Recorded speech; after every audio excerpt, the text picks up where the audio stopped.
Tudo da Canção Nova em um só lugar. Canção Nova Play. Amigos e amigas que nos acompanham pela TV Canção Nova, começando o nosso programa de hoje, Pergunte e Responderemos. Um programa em que você manda suas perguntas de maneira assim bem objetiva, bem sucinta, e a gente vai respondendo aqui também de maneira rápida, para que a gente possa atender o maior número de pessoas. E sempre eu procuro indicar algum livro que possa ajudar você a aprofundar aí a questão que você está perguntando, ok? Vamos pedir a graça de Deus para esse nosso programa. Em nome do Pai, do Filho e do Espírito Santo. Amém. Ave Maria, cheia de graça, o Senhor é convosco. Bendita sois vós entre as mulheres, e bendito é o fruto do vosso ventre, Jesus. Santa Maria, Mãe de Deus, rogai por nós, pecadores, agora e na hora de nossa morte. Amém. Glória ao Pai, ao Filho e ao Espírito Santo. São José, em nome do Pai, do Filho e do Espírito Santo. Amém. Sejam bem-vindos vocês todos que estão aqui no nosso estúdio, vocês de casa que nos acompanham. Temos aqui presentes no estúdio amigos do Rio de Janeiro. Quem são? Levanta a mão, isso, está ali. Osasco, São Paulo, beleza. Campinas, São Paulo. Juiz de Fora, Santa Cruz do Sul, Rio Grande do Sul, Taubaté, São Paulo e Macaé, Rio de Janeiro. Não sei se está faltando mais gente, se faltou, depois do intervalo a gente completa. Muito bem, você pode mandar a sua pergunta para o programa de várias maneiras. Temos o e-mail do programa, pergunte e responderemos, @cançãonova.com. Temos também o facebook.com/pergunte e responderemos CN. Muita gente tem usado o Facebook. facebook.com/pergunte e responderemos CN no final. CN de Canção Nova. E também temos aí o Instagram, @pergunte e responderemos. E tem também o telefone da Canção Nova, 12 31 86 2600. Ok? Muito bem, quero começar o programa mostrando esse último lançamento aqui da editora Canção Nova, da doutora Gisela Savioli, estresse, ansiedade e depressão. Né?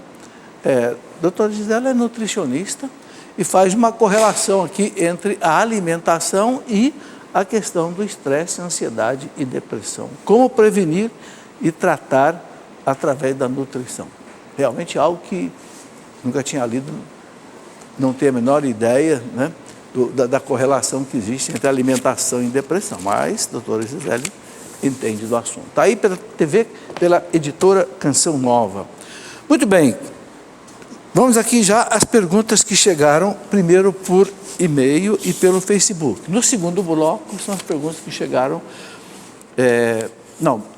aqui é Facebook e telefone. O segundo bloco chegaram por e-mail. Muito bem? Primeira pergunta aqui do Luiz Moraes Oliveira. Não, desculpa, não é Luiz, é Luz. Luz Moraes Oliveira. Minha Bíblia está velhinha e cheia de anotações. Posso queimá-la? Como proceder? Não faça isso, não. Isso é uma relíquia. Sua primeira Bíblia, guarde com carinho. Eu tenho a primeira Bíblia minha que eu ganhei quando eu tinha 13 anos de idade. Está lá amarelinha, né? Cheia de anotações também. Olha, guarde isso como uma relíquia, ok? Porque foi a primeira vez que você teve contato com a palavra de Deus, né? Palavra que São Paulo, a carta aos Hebreus, que é viva, eficaz, mais penetrante que uma espada de 2 gumes. Guarde com carinho, vale a pena, ok? Marta Martins, quando o sacerdote está proclamando o Evangelho, podemos acompanhar no folheto ou temos que só ouvir e prestar atenção? Marta, pode acompanhar no folheto. Eu, por exemplo, que uso aparelho de audição, dificilmente eu consigo entender. Em alguns lugares onde o som não é bom na igreja, dificilmente a gente consegue entender tudo o que, né, é proclamado. Então, o folheto é para isso mesmo, para você poder acompanhar, ler, reler, entendeu? Não tem problema não, tá? As pessoas têm muita dúvida sobre liturgia, de modo geral. Então, eu quero mostrar aqui um livro sobre liturgia, que pode ajudar você a tirar muitas dúvidas para entender e celebrar a liturgia. Ok? Aqui, inclusive, eu coloco um documento muitíssimo importante da Sagrada Congregação, dos ritos e da liturgia do Vaticano, né? Sobre como deve ser celebrada a missa sem erro. Chama-se Redemptione Sacramentum. Ele está publicado aqui no final desse livro, né? E ajuda a gente a entender. Também eu coloco aqui um resumo do que o missal romano, ele traz, né, na introdução do missal romano, ele traz uma série de normas litúrgicas. Então, coloco aqui também para que as pessoas tenham uma formação litúrgica adequada, né? Muito bem. Denise de Nova Resende, Minas Gerais. Como se explica a frase do credo? Creio na ressurreição da carne, rezada por todos os católicos, se a igreja não reconhece a reencarnação. Denise, não tem nada a ver com reencarnação. Ressurreição da carne não tem nada com reencarnação. O que diz o credo na ressurreição da carne? O catecismo da igreja fala bem claro. Quando Cristo voltar, todos os corpos ressuscitarão. Deus vai refazer todos os corpos. Vão se unir as almas e a pessoa volta à sua integridade e haverá o juízo final. Ok? É isto. Não tem nada a ver com reencarnação. Reencarnação é morrer, a alma sai, entra uma outra pessoa que vai ser concebida. Não tem nada a ver. Reencarnação não tem nada a ver com ressurreição da carne. Entendeu? Você pode... essas questões dogmáticas, nossa, são muito importantes a gente entender.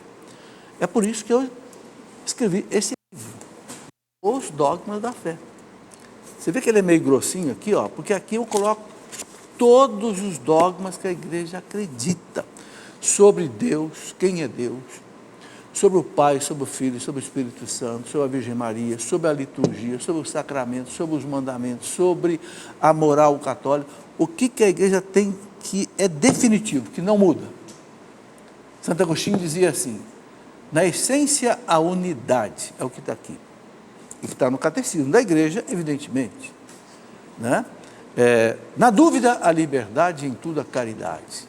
O cristão precisa conhecer a doutrina da igreja. Entende? Uma dúvida desse tipo mostra exatamente o quê? Mostra que falta conhecimento da doutrina.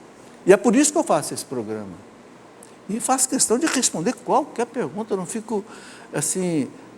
nem bravo, nem admirado, não. Eu quero que pergunte mesmo. Porque se as pessoas têm essa dúvida, é porque as pessoas não tiveram oportunidade de ter a formação. E a Canção Nova quer. Por isso que eu faço o programa de amanhã, por exemplo, quinta-feira, Escola da Fé. Já tem mais de 20 anos, está com mais ou menos 25 anos. Porque há 40 anos atrás, Monsenhor Jonas começou uma Escola da Fé lá na minha cidade. E me convidou para trabalhar com ele. 40 anos atrás. Por isso que eu estou hoje aqui no Canção Nova fazendo a Escola da Fé. Por quê? Porque o nosso povo precisa, né? Como dizia lá o profeta Oséias, né? O meu povo perece por falta de doutrina. Meu povo perece por falta de formação. Oséias 4:6. É muito importante isso. Muito bem. João Paulo. É pecado tatuar o corpo? Ô João Paulo, se a pessoa fizer uma tatuagem no corpo, assim como um sinal de consagração a um Deus falso, a um ídolo, é pecado. Agora, mas espera aí, mas se eu fizer uma tatuagem de Nossa Senhora, Jesus, escrever o nome aqui do meu amor, né? O perigoso é mudar o amor depois. O perigoso é querer trocar o amor, aí a tatuagem não troca. Troca, mas a tatuagem, veja bem, a igreja recomenda não fazer tatuagem, por quê? Porque a tatuagem, fora do aspecto religioso, é um aspecto medicinal. E a igreja não entra no campo da medicina. Os médicos dizem para não fazer tatuagem. Basta você consultar um dermatologista, pergunte para o seu dermatologista se você pode fazer uma tatuagem. Via de regra vai dizer não. Por exemplo, você quer ver uma coisa? A pessoa que faz uma tatuagem, ou usa um piercing, ela tem que ficar 1 ano sem poder doar sangue. Por quê? Isso está no site do Ministério da Saúde. Por quê? Por causa da contaminação. Então não é só um problema religioso, é um problema também medicinal. E outra coisa, se você quiser tirar tatuagem depois, é um processo caro, doloroso, feito com laser. Então, olha, a igreja sinceramente não recomenda fazer, entendeu? Mesmo fora do aspecto de ser pecado. Agora, se é uma consagração aí idolátrica, aí não está uma dúvida que é pecado. Que aí você está caindo na idolatria, né, que é um pecado grave. Carmen Lúcia gostaria de saber se é pecado a mulher operar para não ter mais filhos. Carmen, eu vou ler para você o que diz o Catecismo da Igreja sobre isso, que aí esse aspecto é muito delicado. Olha, o parágrafo 2399 do Catecismo diz assim, 2399, vamos ler a palavra aqui da Igreja, bem claro. A regulação da natalidade representa um dos aspectos da paternidade e da maternidade responsáveis. A legitimidade das intenções dos esposos não justifica o recurso a meios moralmente inadmissíveis. Aí vem assim, entre parênteses, esterilização, que é o quê? Vasectomia ou laqueadura, né? Esterilização direta ou a contracepção. Contracepção seria usar meios artificiais para impedir a concepção, ok? Isso está no parágrafo 2399. Mas desde o parágrafo 2368, o Catecismo já fala mais coisas. Bem, eu sei que esse assunto é um assunto delicado. Delicado porque, o que acontece? Muitas vezes, o marido quer uma coisa, a mulher quer outra, ou vice-versa. E aí, muitas vezes, cria no meio do próprio casal uma angústia. Então, falar de pecado sobre essas coisas, em termos, vamos dizer assim, objetivos, é pecado. Mas no aspecto pastoral, tem que se analisar com mais cuidado. Porque em todo pecado, há o aspecto objetivo e o aspecto subjetivo, que tem que ser analisado. Objetivamente, a Igreja fala para não fazer. É a doutrina, ok? Só quem sabe que isso nem sempre, na cabeça das pessoas, é fácil. Mas a pessoa não tem fé, não conhece nada do catecismo e tal. Então, o que a Igreja recomenda também? Oriente-se com o seu diretor espiritual. É muito sério isso. Eu tenho 2 livros que eu falo desse assunto. Um deles é a vida sexual no casamento. Deixa eu ver se a produção deixou aqui. Deixou. Vida sexual no casamento, que é a vida sexual que envolve essa questão. Esse livro esse livro não é para falar da questão do controle da natalidade. Isso é para falar da vida sexual mesmo do casal. Muitos casais têm muitos problemas de ordem sexual, né? Mas eu abordo aqui no final a questão também da contracepção. E quer dizer o seguinte, eu não saio da linha da igreja. Eu não ponho nos meus livros nada que não esteja de acordo com a doutrina da igreja.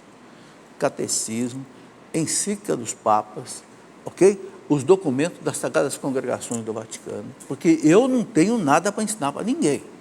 Quem tem é a igreja. Quem tem o carisma da infalibilidade é a igreja. Nós somos aqui o quê? Porta-voz. Entende? Emissários da igreja. Nada, não tiro essas coisas, principalmente dogmáticas, não tiro nada da minha cabeça. Muito bem. Kaique Rodrigues, gostaria de saber sobre os livros apócrifos. Eles são considerados heresia para a Igreja Católica. Eu estaria pecando se quiser saber mais sobre isso? Não, Kaique, não tem pecado em você ler os livros apócrifos. Tem que tomar cuidado com isso. O que são os livros apócrifos? São aqueles livros que a Igreja não deixou entrar na Bíblia. Ok? Foi a Igreja Católica quem montou a Bíblia. Quem montou e disse isso aqui, a palavra de Deus, 72 livros que estão aqui, foi a Igreja Católica. Então, cerca de 60 livros, a igreja não deixou entrar na Bíblia. Por quê? Aí que está a questão maravilhosa da inspiração do Espírito Santo que a igreja tem. Porque a igreja, desde o primeiro século, os grandes gigantes da igreja, como lá, né, São Clemente de Roma, Santo Inácio de Antioquia, Santo Agostinho, São Jerônimo, foram percebendo, esse livro é inspirado pelo Espírito Santo, esse não é. fora da Bíblia. São chamados apócrifos. Mas são livros que, às vezes, eles têm informações históricas interessantes. Mesmo tendo dentro deles algumas heresias, mesmo tendo dentro deles algumas fantasias, que a igreja não gosta de fantasia, mas, às vezes, tem dados históricos. Por exemplo, não está na Bíblia que os pais de Nossa Senhora são São Joaquim e Santa Ana. Onde é que está aí? Está num livro apócrifo. A igreja colheu daquele livro apócrifo, não tem problema. É um dado histórico, não é revelação doutrinária. Ok? Quem quiser conhecer esses apócrifos, nesse livro aqui, é uma coleção de 3 livros que eu escrevi para a Escola da Fé. Sagrada Escritura, Sagrada Tradição e Sagrado Magistério. São as colunas onde a igreja se apoia. A Bíblia, a Tradição e o Magistério. Aqui nesse livro, Sagrada Escritura, eu tenho um capítulo que eu falo dos livros apócrifos. Então, se a pessoa quiser aprofundar, eu tenho a relação de todos eles, né? Eu vou dizer aqui, ó, na página 50, né? Pedir para o câmera dar um close aqui, dá para dar um... Aqui eu coloco a relação de todos os livros apócrifos do Antigo Testamento e do Novo Testamento. Por exemplo, só para dar uma ideia, tinha uns 10 evangelhos, a igreja só deixou 4. Mateus, Marcos, Lucas e João. O resto era apócrifo. Evangelho de Madalena, Evangelho de Filipe, Evangelho de não sei quem. É gente que dava o nome de um apóstolo, mas o livro não foi escrito pelo apóstolo.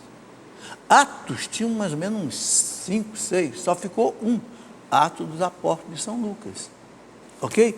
Aí, aqui você vê toda a sequência dele. Aí a gente percebe, gente, a importância da Igreja Católica, porque foi a Igreja Católica que desde o primeiro século fez essa triagem, e ninguém mais mudou. A Reforma Protestante retirou daqui 7 livros, mas não reintroduziu, olha que coisa importante, não reintroduziu aqui nenhum livro que a Igreja Católica tenha tirado.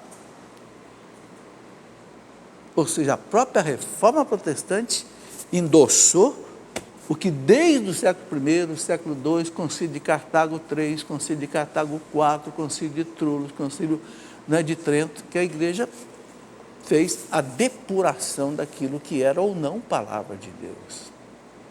Ou seja, você acredita nisso aqui, que é a palavra de Deus, porque a Igreja Católica te garante. É a inspiração do Espírito Santo.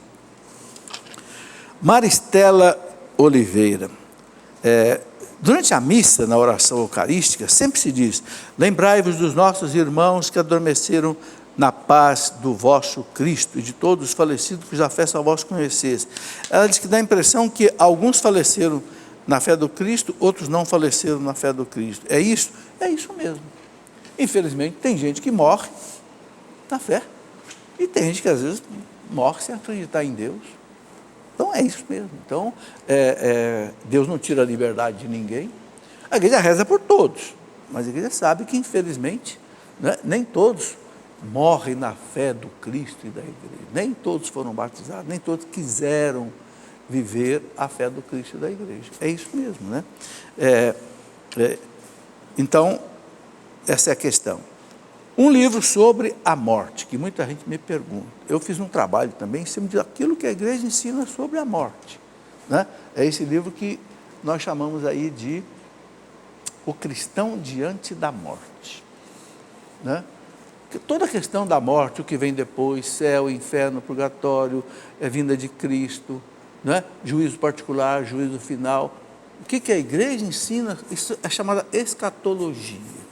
Os últimos acontecimentos, né? A igreja nos ensina a encarar a morte como uma realidade, né? Se Deus permite que a gente vá até a morte, é porque Deus sabe o que fazer com ela depois, ok? Muito bem. Luiz Pedreira, de Itabuna, na Bahia, está aqui. O relatório, o censo de 2010, revelou que 88% dos brasileiros se declaram abraçar uma orientação religiosa cristã. De verdade, 90% do povo brasileiro é cristão. Talvez aí uns 65% católico, mais acho que uns 25% evangélico. Mas ele pergunta assim: não obstante, os estudos comprovam que o Brasil é uma das nações mais corruptas do mundo. Como explicar tamanha incoerência? Boa pergunta, né? Boa pergunta. É católico, mas não vive os 10 mandamentos da lei de Deus, não roubar, né? Porque as pessoas têm um catolicismo light, católico de carteirinha, como se diz, né? Não lê a palavra de Deus, não se confessa, a consciência vai ficando dominada pelo mal, né? O que essa pessoa coloca aqui, né, é uma realidade, uma triste realidade, né? Quer dizer, então falta realmente o cristão viver de acordo com Cristo, né? Como dizia o grande São Leão Magno, que adianta você levar o nome de cristão se você não imita Jesus Cristo, né? É fácil usar uma cruz no peito, o difícil é ter peito para carregar a cruz, né? Viver aquilo que o Cristo manda viver. Sabe, gente, é uma questão muito séria, a questão da corrupção. E corrupção não é só lá em Brasília, não. Corrupção é você pegar uma canetinha que é de alguém e não devolver. Isso também é corrupção, né? Você dá sei lá, um dinheiro para o guarda para, né, você poder fazer coisa errada. Sabe, a gente tem que limpar o Brasil em todos os níveis. Ensinar para a criança, desde pequeno. O que é seu, o que não é seu, não é seu. Né? Isso começa no berço. Eu me lembro que meu pai, minha mãe, que rigor tinha com relação a isso. Não deixava pegar nada que não era da gente, né? E batia mesmo, naquele tempo batia, né? Hoje não pode mais bater, mas antigamente batia. Mas a gente aprendia o que era certo e o que era errado. Está aí, viver o cristianismo. Aí a gente vê, gente, o que vai mudar esse mundo é exatamente a evangelização. Porque quando Deus entra no coração da pessoa, quando o Evangelho entra no coração da pessoa, quando a pessoa tem um encontro com Cristo, ele não tem coragem de roubar mais. Tem? Não tem. Então, quando é que nós não vamos mais precisar de polícia na rua? Quando o coração de cada um estiver cheio da palavra de Deus, cheio da fé. Aí ninguém vai precisar mais tomar conta de ninguém, não vai precisar mais você botar alarme na sua casa, nem serpentina em cima do muro, né? Porque todos vão se respeitar. Sabe, essa é uma das razões pelas quais eu deixei a universidade, depois de 40 anos de mestrado e doutorado, percebi que a minha tese de doutorado não ia salvar ninguém, não. Mas aqui, talvez na Canção Nova, eu pudesse ajudar alguém a ser salvo. Sabe, a pergunta dessa pessoa é muito importante. Como é que num país que tem 90% de cristãos, é um país altamente corrupto? Realmente é um paradoxo que faz a gente pensar. Muito bem, Loiane Garcia. Quando uma pessoa morre, o anjo da guarda dessa pessoa passa a cuidar de outra pessoa? Ô Loiane, não sei dizer. Sabe o que eu não sei dizer? Porque eu nunca li isso em nenhum documento da igreja. Eu não quero chutar. Eu acho que... Não sei. Eu escrevi um livro inteiro sobre os anjos, porque eu amo a angelologia. Mas não tem aqui nesse livro essa resposta. Por que não tem? Porque eu nunca encontrei num documento da igreja se, quando uma pessoa morre, o anjo da guarda passa para outra. Pode ser que passe. Pode ser que não. Não encontrei nem na Bíblia. Pode ser que alguém tenha aí um documento da igreja que fale disso, mas eu não sei. Até gostaria de saber se alguém tem a resposta. Entendeu? A igreja é humilde. Quando a igreja ela não sabe alguma coisa, ela diz, não sei. Não sei por quê, porque Deus não revelou. E se Deus não revelou, porque não me interessa saber. Não é fundamental para a minha salvação. Nós não devemos ter uma curiosidade assim exagerada. Não precisa. Muito bem. Outra pessoa que pediu para não ser identificada. Tudo bem. Fui casada somente no civil, me divorciei, não tive filhos e tenho 42 anos.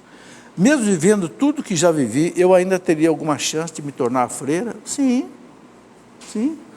Santo Agostinho era pai solteiro, tinha o seu Adeodato, né, que morreu com 17 anos, era um homem devasso, e, no entanto, se converteu, se tornou cristão, padre, bispo, santo, doutor da igreja.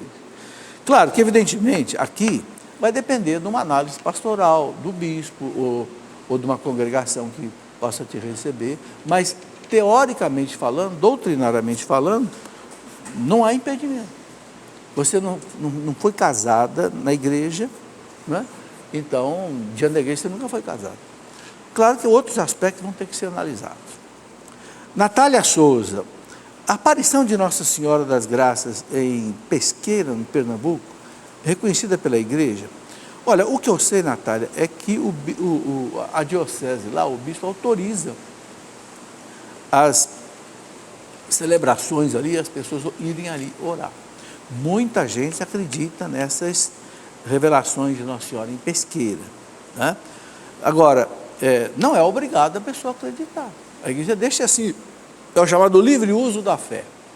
Okay? Quem quer acredita, quem não quer não acredita, não imponha a ninguém, né? Porque as revelações particulares, essas revelações de Nossa Senhora, a igreja demora muito para se manifestar, porque são tantas no mundo inteiro, que são poucas aquelas que a igreja deu uma palavra definitiva, como por exemplo Fátima, Lourdes, nem Medjugorje, que já tem mais de 40 anos, quase 40, nem Medjugorje não teve uma palavra ainda, porque a igreja é muito cautelosa, mas ela deixa ao livre uso da fé. Se aquilo que você ouve ali te edifica, faz bem para você, fique com aquilo, viva aquilo, sem impor aos outros. Intervalo? Muito bem, vamos ao nosso intervalo e depois a gente vai voltar com outras perguntas que vieram aí por e-mail. Espera aí, você vai ver que o nosso intervalo é bastante rápido. Muito bem, estamos já de volta com o nosso Pergunte e Responderemos. Tem 2 recados aqui importantes. Primeiro, você está vendo aqui a água da Canção Nova. Não sei se você sabe que a Canção Nova produz essa água aqui em Cachoeira Paulista, numa fonte mineral, analisada, inclusive por laboratórios até franceses e certificada, aprovado na sua composição 100%. Então, uma das maneiras de você ajudar a Canção Nova, que não tem propaganda, você vê, nem no rádio, nem na TV, nem na internet, é você consumir a água produzida na Canção Nova, ok? É um dos meios que você ajuda. Um recado agora para quem mora no estado de São Paulo, tá? Aqui, a notícia é que, pela nota fiscal paulista, você pode ajudar a Canção Nova na evangelização, ok? É só acessar www.nfp, NFP de nota fiscal paulista, .fazenda.sp.gov.br. Vou repetir, www.nfp.fazenda.sp.gov.br, ou você pode ali baixar o aplicativo também, cadastrar, né? E a Canção Nova pode receber, né, os recursos oriundos da nota fiscal paulista, tá? É um outro meio que você pode ajudar a Canção Nova aí, na manutenção, né, de todos os custos da Canção Nova, certo? Muito bem, vamos então aqui responder as perguntas que agora chegaram por e-mail, tá? Vilma Gonçalves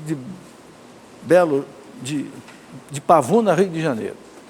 Na consagração a Nossa Senhora devemos dizer como coisa ou como filho e propriedade de vós. Olha, o Papa que escreveu essa consagração, se não me engano, o Papa Pio X, ele colocou como coisa e propriedade de vós. Mas não é coisa no sentido assim de objeto, não.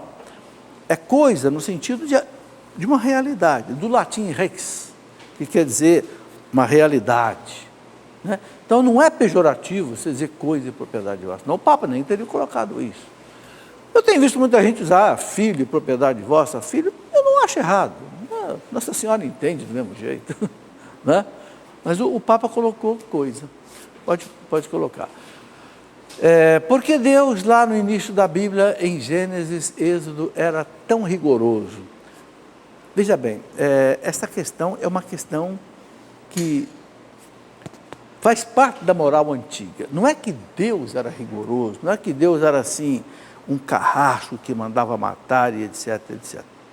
Deus, desde a queda do homem, desde lá do pecado original até Jesus Cristo, Deus foi purificando a humanidade devagarinho, pedagogicamente, senão o povo não entende. Não entende. Até chegar em Jesus Cristo, na lei perfeita que o Cristo deixou. Então, o escritor sagrado que escreveu a Bíblia, ele estava num contexto daquele tempo, que muitas vezes vivia sem a realidade do código de Hammurabi, olho por olho, dente por dente. Então ele escrevia como se Deus mandasse fazer tudo aquilo, porque para o judeu antigo, né, tudo que acontecia era por conta de Deus, o bem e o mal. Entende? Então, no contexto histórico, social dele, político, tal, eles colocavam tudo em cima de Deus. Mas não é? Deus nunca foi rancoroso, nunca Deus foi raivoso e vingativo. Não, é um modo de expressão dele. Eu escrevi um livrinho, Como Ler e Entender a Bíblia. Aqui você entende alguma coisa. Aqui, claro, é um opúsculo pequeno. Agora, quem quiser entender essas coisas com profundidade, a moral no Antigo Testamento, completamente da nossa moral de hoje. Veja, por exemplo, hoje não se admite, né, alguém casar com mais de uma mulher, né, a poligamia. Antigamente era considerado uma bênção no Antigo Testamento. Não é? Abraão teve até um filho com a escrava, e foi Sara que mandou a escrava ter filho com Abraão, que ele não conseguia ter filho, era dentro da moral da época. Não é? Davi teve várias mulheres, Salomão teve mais de 50 mulheres. Era considerado para ele na época uma bênção, porque ter filho era uma bênção. Mas por que Deus aceitava isso? Porque o povo não entendia outra linguagem. Entendeu? É como você vai conversar com uma criança. Você tem que conversar na linguagem da criança, senão ela não vai te entender. Então você faz coisas até que não é muito verdadeiras, para a criança poder entender. À medida que ela vai crescendo, você vai mudando a linguagem, até que chega um ponto que você vai falar a verdade. É isso que aconteceu desde Adão e Eva até hoje. Eu gravei um curso bíblico de 100 horas em CD. Tem aqui na Canção Nova, tem na nossa, entendeu? Explicando cada um dos livros do Antigo Testamento e do Novo Testamento, os 72 livros da Bíblia. E segui uma coleção muito boa, que é uma coleção chamada Comentário Bíblico, são 3 volumes da editora Loyola, e também um volume da Universidade de Navarra, da Espanha, que é do Opus Dei, analisando profundamente cada um dos livros. Sabe, é uma coisa que quem tem tempo, quem gosta, quem quer se aprofundar na Bíblia, você tem aí essa oportunidade. Muito bem. Bom, nesse livrinho que eu já mostrei aqui também, Escola da Fé 2, que é Sagrada Escritura, esse daqui também, eu dou uma orientação básica, né, de como entender o Antigo Testamento, como entender o Novo, mas aqui é bem resumido, né? Muito bem. Jefferson Melo, de Águas Lindas de Goiás. Como responder às pessoas que acusam a igreja de ter praticado coisas horríveis durante a Idade Média? De novo essa questão. O que aconteceu na Idade Média? Na Idade Média aconteceu uma heresia terrível, lá por volta do ano 1100. Que heresia era essa? O chamado catarismo, né? Que veio lá do gnosticismo, era demorado para explicar tudo, mas que tinha um erro terrível, que era o seguinte: considerava que existiam 2 deuses, um Deus bom que só criou coisas espirituais, e um Deus mau que criou coisas materiais. Então, tudo que era material era negativo, o corpo era desprezável. Então as pessoas muitas vezes praticavam até o suicídio, chamado endura, para libertar o espírito que é bom da carne que é má. Isso causou verdadeira comoção na Idade Média, ok? A ponto de que reis começaram a pegar esses cátaros, e colocar na fogueira, muito antes da igreja. A igreja só entrou na Inquisição no ano de 1231, com o Papa Gregório XI, porque os reis estavam cometendo absurdos, colocando até em fogueira gente inocente. Então o Papa criou o Tribunal da Sagrada Inquisição para analisar e julgar. e dizer às pessoas, mude de vida, você está vivendo uma heresia perigosa e tal. É um assunto muito delicado, que tem que ser estudado com calma. Eu ouvia falar tanta coisa da Inquisição, eu fui estudar a Inquisição. Estudei a Inquisição um bom tempo, lendo bastante, e escrevi um livro para entender a Inquisição. Não sei se ele está por aqui. Está por aí? Não. Bom, está aqui. Por que eu escrevi esse livro? Porque no ano 2000, o Papa João Paulo II quis pedir perdão ao mundo pelos pecados da igreja. Só que 3 anos antes, 1997, o Papa João Paulo II mandou fazer um simpósio no Vaticano com os maiores historiadores do mundo sobre a Idade Média para analisar a questão da Inquisição. E o Papa convidou 30 grandes historiadores, inclusive aqui eu trago nesse livro os nomes deles, né? E eles fizeram 30 conferências no Vaticano sobre a questão da Inquisição. Especialistas. Porque a Inquisição foi um processo que demorou 600 anos. Bom, o Vaticano publicou um calhamaço de 700 páginas, chamada Le Inquisizione, em italiano. Eu comprei isso em Roma, trouxe, li tudo, cada conferência na língua original do conferencista. E fiz essa síntese que é esse livro aqui. Por quê? Porque hoje o documento mais atualizado sobre a Inquisição é esse documento do Vaticano, que foi feito, quem presidiu esse simpósio foi o reitor da Universidade La Sapienza, que é a maior universidade italiana. Não é padre, nem bispo, nem nada, é um reitor da universidade. Ele foi o coordenador do simpósio. E ele disse, não existe nada mais atual, assim, em termos de verdade sobre a Inquisição, do que este manual de 700 páginas do Vaticano. Então, quando eu tomei conhecimento daquilo lá no ano 2000, 2001, eu digo, eu vou estudar isso a fundo e vou... Por quê? Porque é completamente diferente do que se ouve hoje. Eu tenho certeza, se alguns professores de cursinho, de faculdade, que falam coisas sobre a Inquisição, se lê isso daqui, vai ver que estão completamente errados. E aqui está documentado, com pesquisadores de história de alto nível, né? Por exemplo, eu posso, além das referências bibliográficas, que são mais de 200 no livro, né? Eu coloco aqui, vê se um dos vocês pode dar um close aqui, os historiadores, faço questão de mostrar isso daqui para ver que é uma coisa científica. Historiadores conferencistas no Simpósio Internacional sobre a Inquisição, realizado no Vaticano, 29 a 31 de outubro de 1998. E aqui vem os nomes: Georges Cotier, Grado Giovanni Merlo, Jean-Louis Biget, Lorenzo Paolini, Arturo Bernal, e vai embora. São historiadores de alto nível, com PhD e tudo, especialistas em Inquisição. Então, por favor, você que é estudante universitário, você que é aluno de cursinho, que vê falar tanta coisa de Inquisição, conheça o que os historiadores hoje, modernos, atuais, falam da Inquisição. E não são católicos. O Papa convidou historiadores, judeu, protestante, até muçulmano.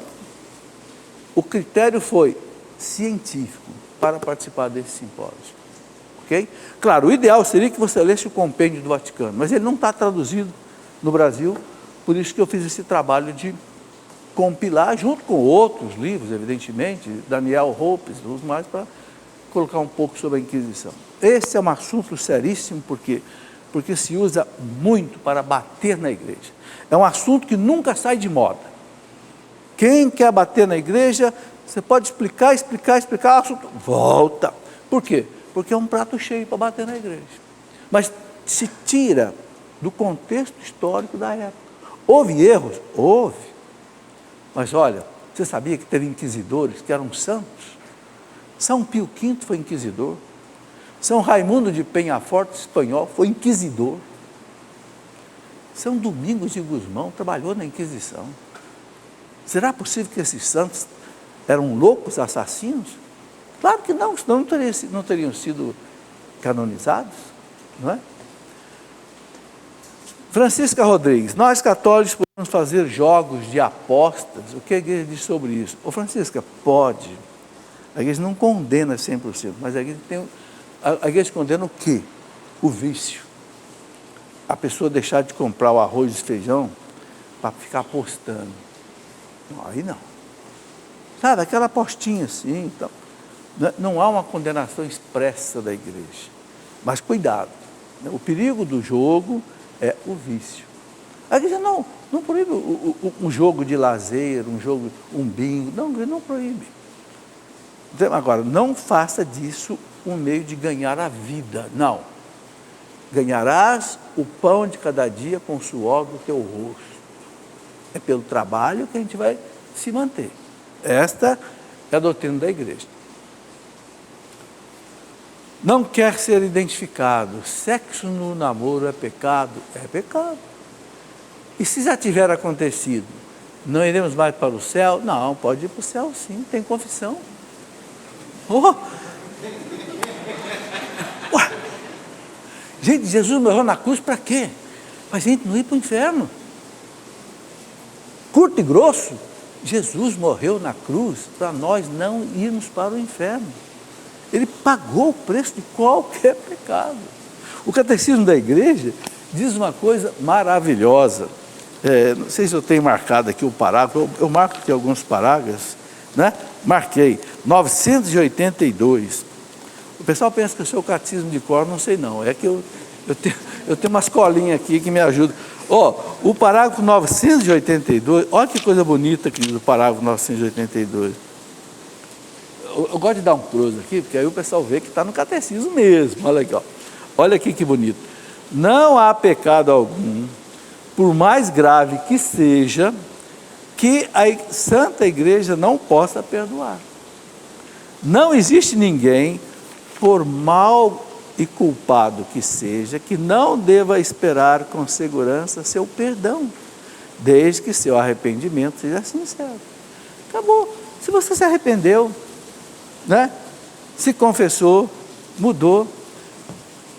Ah, mas eu caí de novo. Confessa de novo. Ah, mas eu caí de novo. Confessa outra vez. E se eu cair de novo? Confessa mais uma vez. Não brinque com Deus. O que não pode é assim, eu vou confessar então. Não, aí não. Aí você está abusando da misericórdia de Deus. Mas às vezes a gente confessa, Senhor, não quero mais, te prometo, juro, Senhor. Para, cai de novo. Sabe por que cai? Porque não escutou aquilo que Jesus falou.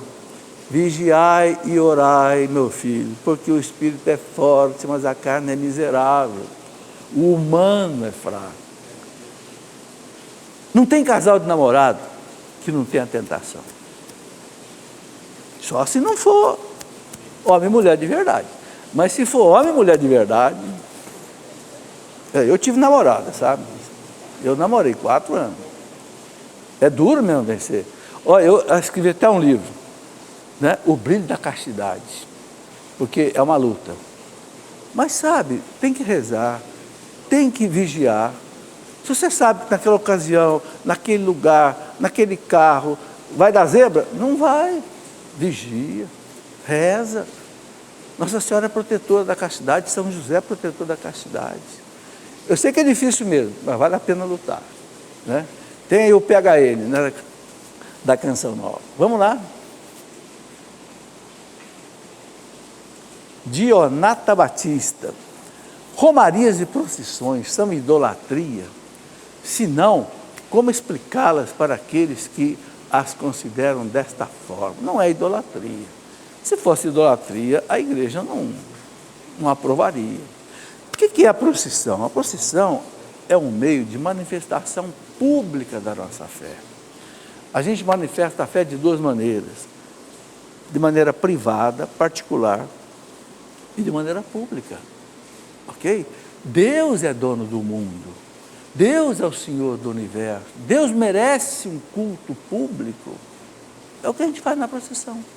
Ok? Então, a igreja entendeu isso com a tradição. Uma das coisas belíssimas que nós temos que entender na igreja é a tradição.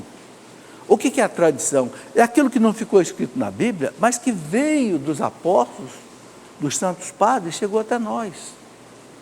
Por exemplo, esse dia eu estava lendo, por que um padre, na hora da missa, ele não parte a hóstia na hora da consagração? Embora ele diga, o Senhor tomou o pão, partiu e Deus... Por que ele não parte na hora da consagração? Por que ele só parte depois, quando ele reza o Cordeiro de Deus? Porque a tradição da igreja, desde o primeiro século, mandava não partir, consagrar a hóstia inteira, só depois que parte e distribui. Então, muitas das coisas vêm da tradição sagrada da igreja. Por exemplo, o credo está na Bíblia? Não. De onde é que vem? Da tradição. Os apóstolos ensinavam o credo para as pessoas, eram os 12 dogmas da fé. Está na Bíblia que os sacramentos são 7? Você não vai achar, vem da tradição. E tem muita coisa. Procissão vem da tradição. Batizar criança, só por efusão e não por imersão, vem da tradição. Ok? É muito importante nós compreendermos isso. A Igreja Católica não se apoia só na Bíblia e na tradição. E o magistério da Igreja interpreta os dois. Ok? E o Concílio Vaticano II, num documento chamado Dei Verbum, diz assim que a tradição e a Bíblia têm o mesmo peso de revelação divina. E quem é que interpreta? O magistério. O magistério da igreja, o Papa e os bispos, que interpretam com o carisma da infalibilidade que Cristo deixou na igreja, interpretam qual é a verdade. Tem um livrinho que eu escrevi sobre isso, ele está por aqui, né? Está aqui, ó, é esse aqui. Sagrado Magistério é Sagrada Tradição. Faz parte desse outro que eu mostrei aqui, que é a Sagrada Escritura. Por quê? Porque são as bases da igreja, a tradição, o magistério e a Escritura. Ok? Sabe, Jesus disse para os apóstolos na última ceia, está lá no Evangelho de São João, pode conferir, capítulo 16, versículo 12. Eu ainda tenho muitas coisas para dizer para vocês, mas vocês não estão preparados para ouvir agora. Quer dizer, Jesus não ensinou tudo.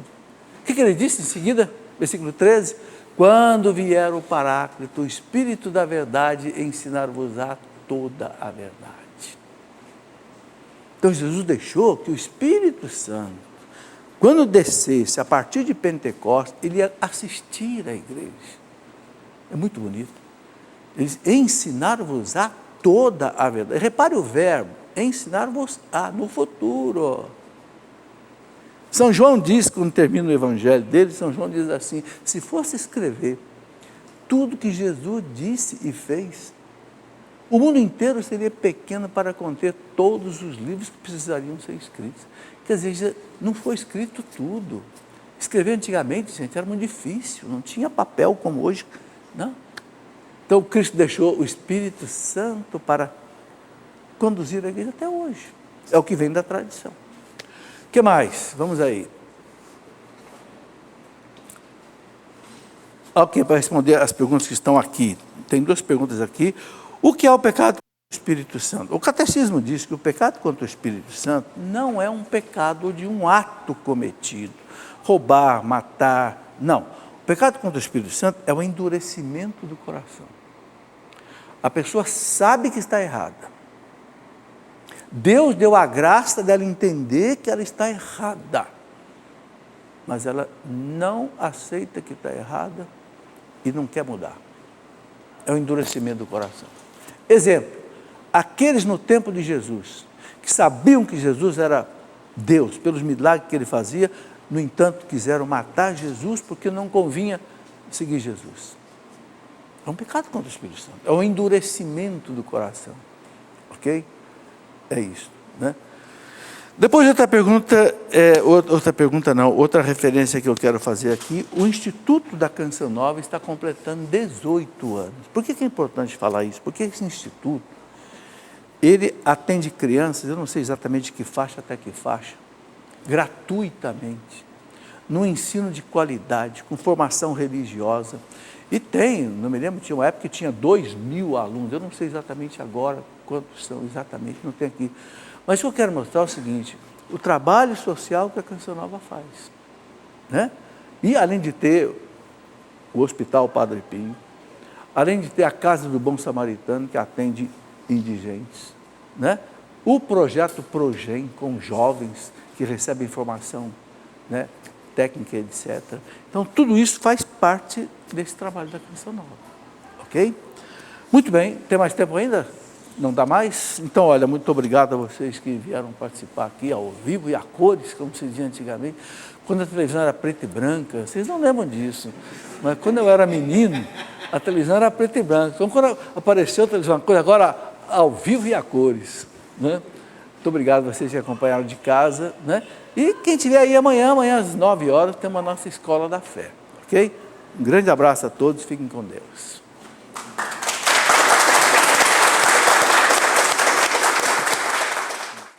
Tudo da Canção Nova em um só lugar. Canção Nova Play.